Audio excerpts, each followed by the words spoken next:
तो कहानी की शुरुआत होती है महाभारत के युद्ध के अंत को दिखाते हुए, जहां पर भीषण तबाही मची हुई थी। हर तरफ सैनिकों की लाशें, मिट्टी खून से भरी हुई, जिस बीच कौरवों का एक योद्धा चल रहा था जिसका नाम होता है अश्वत्थामा। अब अश्वत्थामा इतने गुस्से में होता है कि वह अर्जुन के बेटे अभिमन्यु की बीवी उत्तरा के गर्भ में पल रहे बच्चे की तरफ एक ब्रह्मास्त्र चला देता है। हालांकि देखो ऐसा हुआ तो था, लेकिन जो रियल कहानी वो इससे थोड़ी सी हटकर है, और यहाँ पर मैं समझ सकता हूँ कि उन्होंने ऐसा क्यों किया। इसके बारे में भी एंड में बात होगी।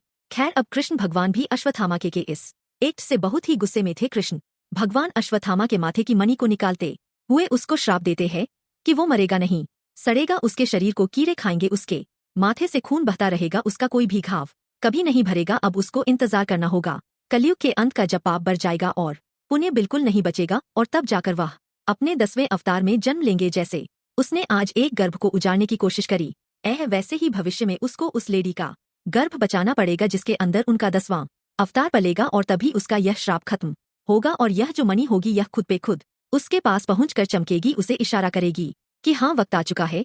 खैर, अब इसके बाद कहानी आती है 2898 एडी में, यानी कि महाभारत के समय से आज तक कुल मिलाकर 6000 वर्ष महाभारत हुई थी। 3102 बीसी में ये कहानी है। 2898 एडी की टोटल होता है 6000 वर्ष। खैर, अब हम एक ऐसी धरती को देख पाते हैं जहां पर सब कुछ तबाह हो चुका है, हर तरफ सूखा पड़ा हुआ है, कुछ भी नहीं बचा हुआ सिवाय दुनिया के सबसे पहले और आखिरी शहर काशी को छोड़कर। अब यहाँ पर राज चलता है तो बस सुप्रीम रूलर यासक का, या फिर यह कहें कि कली का। अब यहाँ पर एक मेगा स्ट्रक्चर बनाया गया है जिसको कॉम्प्लेक्टेड है, कॉम्प्लेक्शन का प्यादा है। और यह जो वक्त ना एक ऐसा वक्त है जहाँ पर इंसानियत खत्म है, पीने को पानी नहीं है, खाने को खाना नहीं है, लेकिन एक बात है कि टेक्नोलॉजी औजी बहुत ही ज्यादा एडवांस है। मतलब फ्लाइंग कार्स, ग्रेविटी को मार देने वाले डिवाइसेज, रोबोट्स और बहुत कुछ है। मतलब अभी के वक्त में जो कुछ भी आप इम्पॉसिबल सोचते हो वो इस वक्त में बिल्कुल पॉसिबल है। इसी कॉम्प्लेक्टेड भी है जो कि कुछ पॉइंट्स इकट्ठा करते हैं, और अगर किसी के पास 1 मिलियन पॉइंट्स हो तो वो का पैसा मान सकते हो। और यहाँ पर ऐसी टेक्नोलॉजी भी है, किसी भी इंसान के ऊपर आप स्कैन करोगे तो आपको उसका पूरा डाटा मिल जाएगा। उसके पास कितने पैसे हैं, वह क्या क्या करता है, उसका क्या काम है, या फिर वह क्या कर सकता है, सब कुछ यहाँ पर पता चलता है। अब इस दुनिया के अंदर, इस वक्त के अंदर औरतों का, फीमेल्स का तो सबसे बुरा हाल है, स्पेशली जो वर्जिन है, क्योंकि ये जो यास्किन है वो एक तरह से कली डीम है। वो खुद को भगवान मानता है, 200 साल से उसकी ज्यादा उम्र है, और वह हर एक फीमेल को अपने ही सीड से प्रेग्नेंट करता है। असल में उसको एक ऐसी लड़की चाहिए जो कि उसके सीड को 120 दिन से ज्यादा अपने गर्भ में रख सके, और फिर उसके गर्भ को एक्सट्रैक्ट करके वो एक सीरम बनवा आता है ताकि वह खुद को सबसे शक्तिशाली बना सके। लेकिन कोई भी लड़की अभी तक ऐसी जिंदा नहीं है जो कि 100 दिन से ऊपर इसको संभाल सके, यानी कि सीड को 100 दिन से ऊपर संभाल पाए। अब होता यह है कि या तो यह लड़की ही खत्म हो जाती है, या फिर बच्चा खत्म हो जाता है, या फिर यह कहें कि दोनों खत्म हो सकते हैं। इट्स लाइक कि बकरी को पाला पोसा, खिलाया पिलाया, और वक्त आने पर मार डाला। फीमेल की यहाँ पर यही हालत है, इसलिए बाउंड करस्पॉइंट के लिए छोटी लड़कियों को या फिर वर्जिन लड़कियों को अलग कर दिया करते थे। एज उसके अच्छे खासे पॉइंट्स उनको मिलते, और उन सभी का एक ही मकसद था कि उन्हें शायद कॉम्प्लेक्शन मिल जाए, क्योंकि इस कॉम्प्लेक्शन ना आप ये समझो कि एक अलग ही दुनिया चल रही थी। बाहर तो सब कुछ खराब था जो असल दुनिया है, लेकिन अंदर सब कुछ बढ़िया था, या फिर यह कहें कि अच्छे होने का ढोंग था। तभी हम एक भयानक सीन को देखते हैं कि आखिर इन लड़कियों का क्या जाता है। तो लड़कियों को प्रेग्नेंट किया जाता है। तभी हम देखते हैं एक 90 दिन की प्रेग्नेंट लड़की को, जिसे लैब में ले जाकर उसे एक ट्रायंगुलर यानी कि त्रिकोण चेंबर में लिटाया जाता है, जहां पर एक स्नेक लाइक सक्शन पाइप उसके गर्भ से सीरम एक्सटेक्स्ट का करार दे दिया गया और भट्टी में जला दिया गया। और ना जाने अब तक कितनी ही लड़कियों के साथ ऐसा हो चुका था। खैर, अब उस लड़की का सरम कली यानी कि यास्कीन के पास कमांडर मानस, साइंटिस्ट और वेद पुराण पढ़ने वाला काउंसलर बानी लेकर जाते हैं, लेकिन इस सीरम से उसे कुछ खास नहीं होता। अब होता यह है कि यास्कीन अचानक से ही पानी में गिर पड़ता है, और उसमें कॉम्प्लेक्शन फाइटर होता है, क्योंकि ही वाज वेरी स्पेशल। अब भैरवा की बात करें तो उसको बचपन से ही कैप्टन नेपाल पोस कर बड़ा किया था, लेकिन कैप्टन उसको ही बेचने वाला होता है।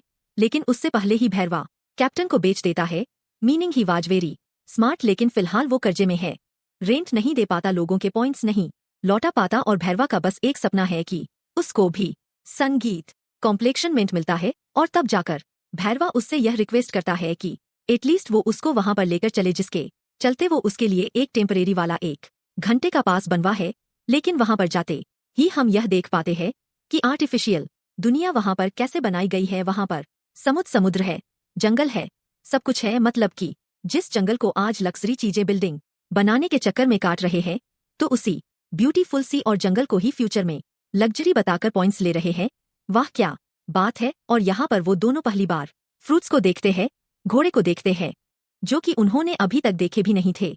इनफैक्ट यहाँ पर उन्हें संतरा खाना तक नहीं आता था। अब ये लोग वहां पर काफी एंजॉय करते हैं, लेकिन भैरवा की हरकतों की वजह से गार्ड उसको पकड़कर वहां से भगा देते हैं, जिसके चलते वह बार में जाकर काफी दारू पीता है, क्योंकि उसका सपना बस संगीत कॉम्प्लेक्टेड है, जो कि अंडरग्राउंड था।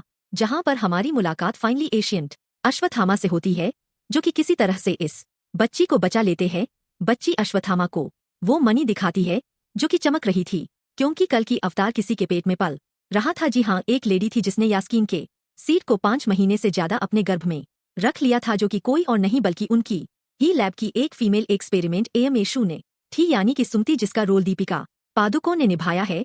अब उसकी ही एक कलीग लीली उसको फसवाल है, जिसके चलते उसको भी सीरम बनवाने के लिए उसी ट्रायंगुलर चेंबर में डाल दिया जाता है, लेकिन वो सरवाइव कर जाती है, यानी कि वो पूरी मशीन खराब पड़ गई थी और खाली एक ही बूंद एक्सटेक्स्ट हो पाती है। अब इसके चलते होता यह है कि पूरी जगह की लाइट चली गई थी, मशीन अचानक खराब हो गई थी। इनको अब एक्सट्रैक्शन के दौरान महाभारत का एक बहुत ही खतरनाक हथियार मिलता है, जो कि अर्जुन का धनुष था, जो कि अचानक से ही एक्टिवेट हो जाता है। उसको कोई भी छू नहीं पा रहा था। काउंसलर बानी उसको हाथ लगाने कोशिश करता है, लेकिन उसको बहुत तेज झटका लगता है। वो कम से कम 20 फीट दूर जाकर गिरता है। लेकिन हम ये देखते हैं कि लिली ने ही यहाँ पर सुमिता को बचा लिया था। असल में वो रेबल ग्रुप की सीक्रेट स्पाई थी और 2 साल से यहाँ पर वो छुपकर सब कुछ देख रही थी। उसको एक सीक्रेट प्रोजेक्ट के बारे में पता लगाना था, जो कि यास्कीन कर रहा था, यानी कि वही प्रेग्नेंट लेडीज वाला। उसको लगा था कि सुमिता को बचाना जरूरी है, और वो उसको एक सीक्रेट रास्ते पर जाने के लिए कहती है, क्योंकि टनल के दूसरी ओर उसके आदमी वहां पर वेट कर रहे होंगे। साथ ही साथ हम देखते हैं कि अश्वत्थामा अब मणि को एक्सेप्ट करता है, क्योंकि उसका श्राप काइंड ऑफ खत्म हुआ। अब उसको कल की अवतार की या फिर उनकी मां की रक्षा करनी है, यानी कि सुमिता की। अचानक से ही अश्वत्थामा के सारे जख्म भर जाते हैं और वह बिल्कुल ठीक हो गया था। अब सुमिता टनल से बाहर जाने लगती है, लेकिन हर तरफ आग वाले सेंसर्स होते हैं, जो कि उसको तुरंत ही पिघला देते। लेकिन हम भगवान श्री कृष्ण की शक्ति देखते हैं कि डर जल जाते हैं, लेकिन उसको कुछ नहीं होता। और हम यह भी देख पाते हैं कि भैरवा के साथ भी कुछ डिफरेंट होता है। उसके पास कृष्णा जी की एक भारी मूर्ति आकर गिरती है, जिसको वो संभालता है, लेकिन ऐसा सिर्फ हम देखते हैं कि वह कृष्ण भगवान थे उसको इशारा देते हुए, और वो भी फील करता है कि कुछ तो डिफरेंट हुआ है। आज काशी के सभी लोग देख पा रहे थे कि वहां पर कुछ ना कुछ अलग था। एनीवेज अब लिली के जो रेबल वाले लोग थे वो बाहर वेट कर रहे थे, लेकिन हम जानते हैं कि लिली ने खुद की कुर्बानी दे दी। अब इन रेबल के अंदर 2 लवर्स होते हैं, जिनके नाम अज्जू और कायरा था, और एक वीर होता है, और सुमिता को वो संभालने लगते हैं।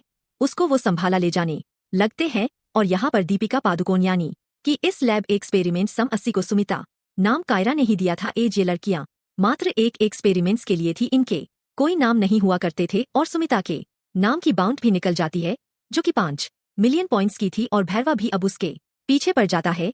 इसी बीच होता यह है कि इसी मुठभेड़ के अंदर कायरा मारी जाती है और अज्जू घायल हो जाता है, और वीरंकू छोटी बच्ची के साथ वहां पर आता है, सबको मार देता है। उनके पास एक लाठी होती है, जिसके चलते कोई भी उनको छू नहीं पाता। अश्वत्थामा यहाँ पर 8 फीट से भी ज्यादा का था, और वो अपनी ताकत का अच्छा खासा प्रदर्शन देता है। भैरवा काफी कोशिश करता है, लेकिन वह भी कुछ नहीं कर पाता, और बस अश्वत्थामा सुमिता को मां कहकर प्रणाम करता है। उसकी रक्षा का एक ही मकसद उसके पास था, जिसके चलते यह लोग चंबाला पहुंच जाते हैं।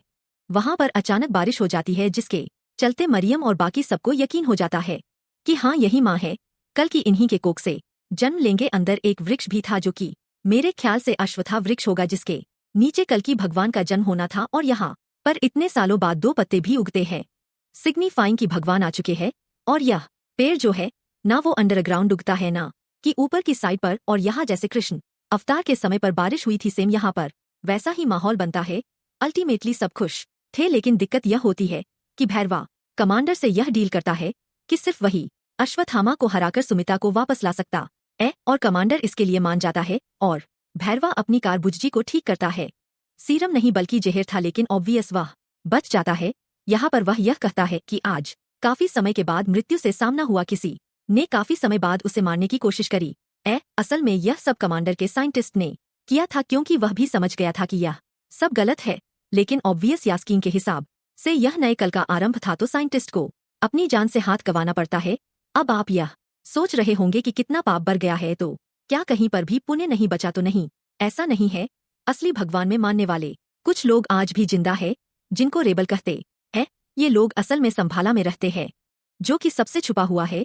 अदरवाइज यास्किन और कमांडर इस जगह को भी तबाह कर देते, यानी कि वो भी अभी तक इस जगह को ढूंढ नहीं पाए हैं। ये रेबल छुपकर सबकी हेल्प करते हैं। इन सबकी एक मेन लीडर है, जिसका नाम है मरियम, जो कि अश्वत्थामा महाभारत कल की अवतार सब पर विश्वास रखती है कि एक दिन माँ आएंगी, जिसके जरिए कल की आएंगे। खैर, अब यहाँ पर कुछ लोगों को दिखाया जाता है, जिन्हें काशी लेकर आया जा रहा था, जहाँ पर उनसे काम करवाएंगे। और कॉम्प्लेक्टेड को देखते हैं, जिसका किरदार मृणाल ठाकुर ने निभाया है, जिसके पास एक रेबल आता है, जो कि अश्वत्थामा की वही मन लेकर आया था, क्योंकि असल में दिव्या प्रेग्नेंट थी। संभाला में ऐसा माना जाता है कि कल की भगवान पास होंगे तो यह मनी चमकेगी, लेकिन ऐसा कुछ नहीं होता। यानी कि दिव्या प्रेग्नेंट तो थी, लेकिन कल की भगवान उसके गर्भ में नहीं थे। एनीवेज बाउंड हंटर उनको पकड़ लेते हैं और वो मनी वहीं पर गिर पड़ती है, लेकिन वो छोटी बच्ची इस मनी को उठा लेती है और भागने लगती है। लेकिन उसके पीछे भी एक रोबोट पड़ गया था। अब कमांडर के सामने उनको पेश किया जाता है, यानी कि दिव्या को और उस रेबल को, जहाँ पे कमांडर मानस प्रोजेक्शन के जरिए मरियम से बात करता है कि अगर वो संभाला का पता बता देगी तो उसके आदमी और इस लड़की को छोड़ दिया जाएगा। लेकिन ऑब्वियस ये सब झूठ बोलते हैं, इसलिए मरियम भी कुछ नहीं बोलती, ना ही वो रेबल बोलता, और दिव्या को ये लोग वहीं मार डालते हैं। रेबल का भी खून हो जाता है और ऐसा लग रहा था जैसे धरती पे वाकई में अच्छाई खत्म हो गई है।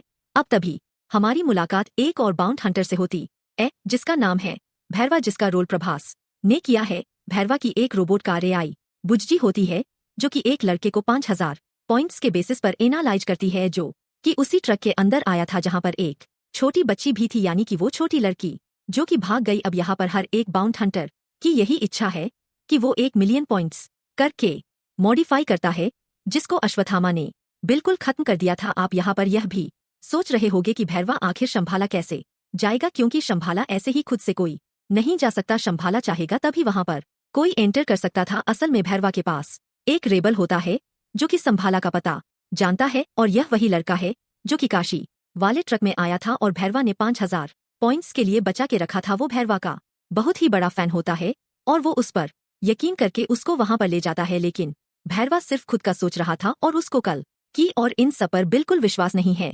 मीनवाइल अश्वत्थामा सुमिता को समझाता है कि अगर यहाँ पे सब लोग खत्म भी हो जाए तो उनका खात्मा अच्छे के लिए हुआ है। अभी मेन बस वो है और कल की है। भगवान का जन्म खास नक्षत्रों में होना है, जो कि करीब है, और इसलिए वह हमेशा उसकी रक्षा करेगा। अश्वत्थामा अपनी छड़ी यानी कि लाठी का राज भी बताता है कि यह लाठी नहीं है, बल्कि उसके प्रिय मित्र उससे भी ताकतवर, इनफैक्ट सबसे ताकतवर योद्धा कर्ण का धनुष है, और इस धनुष का नाम विजय है, यानी कि विक्ट्री। और यह धनुष कर्ण को किसी और ने नहीं बल्कि स्वयं परशुराम जी ने दिया था। लेकिन अश्वत्थामा का यह कहना था कि अब कर्ण नहीं रहा तो यह मात्र एक बूढ़े व्यक्ति की लाठी बन गई है।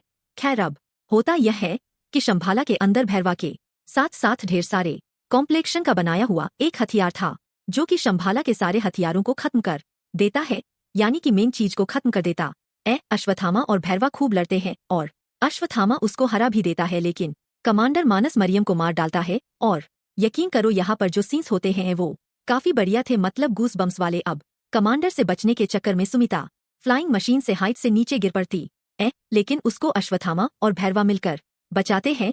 दोनों के पास अपने अपने मकसद थे, लेकिन तभी वहां पर कमांडर आकर अश्वत्थामा को कैद कर लेता है। अब भैरवा बेहोश जहाँ पे हुआ था वहां पर अश्वत्थामा की लाठी पड़ी हुई थी। अब सुमिता को कमांडर लेकर जा रहा होता है, लेकिन तभी वहां पर वो जो वृक्ष होता है उसकी एक पत्ती उस लाठी पर पड़ती है, जिससे कि वो लाठी भैरवा के हाथ में आते ही एक्टिवेट हो जाती है। और बस तब जाकर हमको पता चलता है कि असल में भैरवा कोई और नहीं बल्कि मेरे ख्याल से कर्ण री इंकारनेट है। अब देखो, कल्कि पुराण के हिसाब से ना जो कल्कि होंगे उनको कर्ण के कवच और कुंडल लगेंगे, तो मेरे ख्याल से यहाँ पर उस चीज को जोड़ने की कोशिश करी गई है। मतलब कि शायद यहाँ पर यह दिखाया गया है कि चलो यहाँ पर कर्ण के कवच और कुंडल नहीं, लेकिन खुद कर्ण आ चुके हैं। जैसे उन्होंने अश्वत्थामा को महाभारत में अर्जुन के बाणों से बचाया था, आज भी वह ऐसा ही करता है। और यास्कीन के एनर्जी बीम को अपने विजय धनुष से काटते हुए कमांडर को मार डालता है। लेकिन धनुष हाथ में न होने की वजह से उसको फिर से यही लगता है कि वो भैरवा है। यानी कि कुछ टाइम के लिए उसको याद आता है कि वो था कौन, लेकिन जैसे ही उसके हाथ से विजय धनुष छूट जाता है उसको फिर से याद आता है कि वो तो भैरवा है। और आपको अब यहाँ पर एक बात और क्लियर हुई होगी कि अश्वत्थामा से अब तक जो कोई भी लड़ रहा था वो मारा गया था, लेकिन खाली यहाँ पर भैरवा था जो कि बच गया था, जिसका रीजन यह है कि वो खुद कर्ण री इंकारनेट है। आई मीन सीन्स को देखकर तो ऐसा ही लगता है अब इन सब के चलते वो बुज्जी के साथ फिर से सुमिता को लेकर जाने लगता है। यानी कि यास्कीन के पास में अश्वत्थामा उसको रोकने की कोशिश करता है, लेकिन टेक्नोलॉजी काफी एडवांस थी और वो उसको चकमा देकर वहां से निकल जाता है। शंभाला का बुरा हाल हो चुका था, हर तरफ त्राहिमाम मचा हुआ था। ऐसा लग रहा था कि वहां पर मिनी महाभारत हुई हो। अश्वत्थामा को समझ आ जाता है कि भैरवा उसका मित्र कर्ण रूप में है, लेकिन उसको चीजें ठीक से याद नहीं है। और अब अश्वत्थामा की जिम्मेदारी है कि वह कर्ण को याद दिलाए कि वो है कौन, यानी कि भैरवा को, ताकि यास्कीन को हराने में, कली को हराने में और कल्कि के जन्म में वो उनकी हेल्प करेंगे। और ऐसा माना भी गया है कि यहाँ पर 7 चिरंजीवी लगेंगे कली को हराने के लिए। एंड माइट भी अगले पार्ट के अंदर हम देख सकते हैं कि हनुमान जी भी वहां पर आ सकते हैं और भी बहुत सारी चीजें निकल कर आएंगी। और अगर आप जानते हैं कि 7 चिरंजीवी कौन कौन है तो आप कमेंट सेक्शन के अंदर लिख देना। 2 को तो हम देख चुके हैं, बाकी 5 के नाम आप बता दीजिए। मीनवाइल हम नोटिस करते हैं एक पोस्ट क्रेडिट सीन को, या फिर यह कहे कि मिड क्रेडिट सीन को, यास्कीन यानी कि कली पुरुष को वह सुमिता वाले सीरम की एक बूंद मिल जाती है, जिसको वह इंजेक्ट करते ही काफी हद तक सही हो जाता है। उसको ऐसा नशा या फिर यह कह की ऐसी शक्ति आज तक नहीं मिली थी, तब जाकर उसका शरीर बिल्कुल स्वस्थ हो जाता है।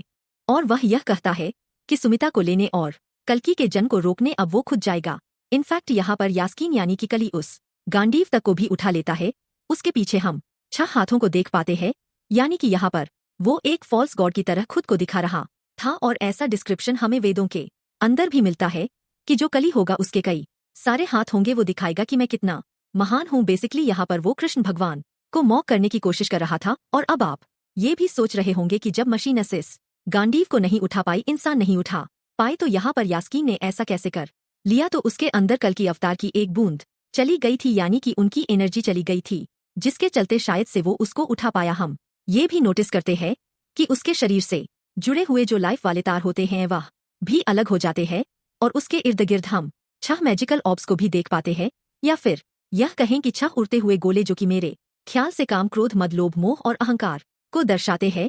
इनफैक्ट मैंने कहीं पर यह भी पढ़ा था कि जो कली है ना, उसको यहाँ पर खाली इन कुछ चीजों के अंदर ही जगह दी गई थी, जैसे कि सोना, प्रोस्टिट्यूशन और यह सब। तो माइट भी ये सब उनको भी दर्शा रहे होंगे। और अगर आप इस मूवी के अंदर देखोगे तो यहाँ पर यही सब चीजें हो रही थी। प्रोस्टिट्यूशन भी हो रहा था, वहां पर बहुत ज्यादा दिक्कत हो रही थी, स्लॉटर हो रहा था, और उन्हीं के अंदर यह कली बसता है। अब देखो यहाँ पर हमें कली का एक फिजिकल मैनिफेस्टेशन दिखाया गया है, लेकिन कली जो है ना, वो इन सब गलत कामों के अंदर बसता है, जैसे कि स्लॉटर, अल्कोहल, गोल्ड, प्रोस्टिट्यूशन और ये सब जो चीजें आती है ना, इनके अंदर कली डीम का जिक्र करा गया है कि इन्हीं सब के चलते इंसान का दिमाग खराब होता है। और हमें दिखाया भी जाता है कि कली का इन सब पर कंट्रोल है। और यहाँ पर ये जो कॉम्प्लेक्शन है कि कली कैसे खुद को यहाँ पर सबके ऊपर मैनिफेस्ट कर रहा था, और इन्हीं सबसे उसे शक्ति मिलती है। और तभी हमारी धरती का यह हाल इस मूवी के अंदर था। और बूम, इसी के साथ में कल की मूवी यहीं पर खत्म हो जाती है। तो दोस्तों, ये थी कल की 2898 एडी फिल्म की कहानी। उम्मीद करता हूँ कि आपको पसंद आई होगी।